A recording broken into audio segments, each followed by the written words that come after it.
maybe one of the best ways for people to realize this is to look at the insurance world, because actuaries know everything. You know, these insurance, they have all the data. They have so much data, it's incredible.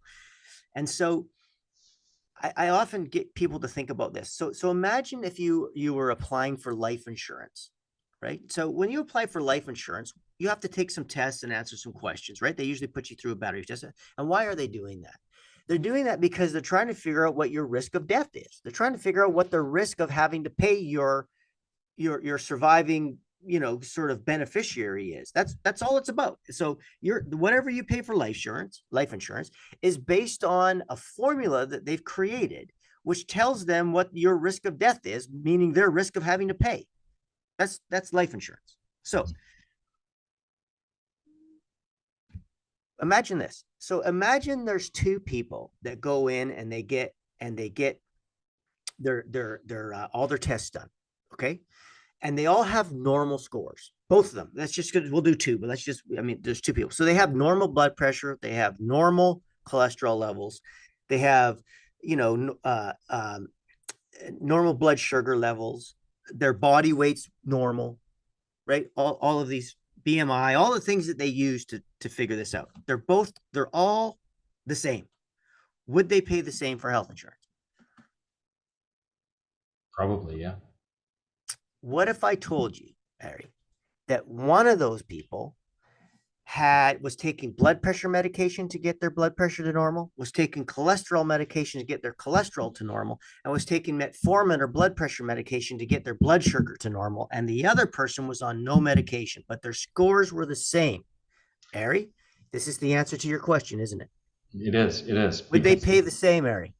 So the actuaries know, based on the actual hard data of taking those drugs in relationship to the risk of death, they know that the more drugs that you're taking, it doesn't mean that you're getting healthier and healthier and moving further away from death. It means that you're becoming more unhealthy and moving closer to your death. So you actually get penalized and pay more, right, even with normal blood pressure scores, normal cholesterol scores, and normal blood sugar scores, if you're taking medication, because they know for damn straight sure yeah, that those people are at more risk of dying and getting sicker. That's death. Let's go to health insurance now, Ari, and run the same scenario. Who would pay more for health insurance? The people, they both have normal scores. But the actuaries also know that the people taking these medications have not been cured, they're not healthier, and they're not going to cost less money moving forward. They're going to cost more money moving forward, because these medications don't prevent you from needing more medications, and they don't prevent you from getting sicker. I'll tell you one more scenario, which is mind-blowing, is that they also know that you're going to miss more work and cost more money to your employer. So I don't know if you've heard the term presenteeism. Is that something you're familiar with? opposite of absenteeism. Correct. So presenteeism is you're at work, but you're not producing your productivity is down. Oh, okay. Okay. So you're at work, but it's like you're away from work because you're there, but you're not being able to do your job properly, right? So we now know that people who have been diagnosed with the chronic illness, which is what percentage of the workforce again, Ari?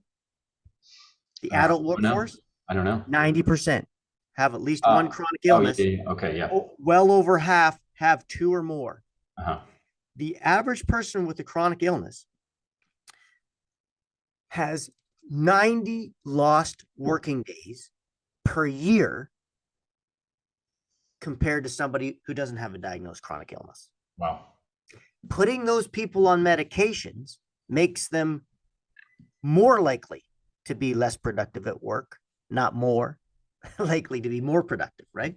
So your question has been answered in so many different ways, right? We have so much data on this. It's so unequivocal that, and the other saddest thing is that most people in large corporations, and I've dealt with some, they actually, until they learn this, believe that sickness is a fixed cost. They'll to lament about the fact in the car industry that they spend more money on healthcare than they do on steel to make a car. That all the negotiations are not resulting in people getting increased wages because most of the negotiations are about making sure people get health insurance because it's so expensive. The reasons it's so expensive is because so many people are sick. Mm-hmm. Right? If only 10% of your workforce is sick, health insurance is cheap. If 90% are sick, it's super expensive. And so, everywhere we look in society, everywhere we look, what we see is evidence of the fact that it's lifestyle that's making us sick, that the drugs cannot address the lifestyle cause, so that drugs do not get you healthy, right? They make you no less susceptible to getting sicker going forward and early death.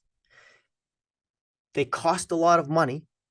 So the only people who benefit from that are the people who make a living from prescribing or dispense drugs.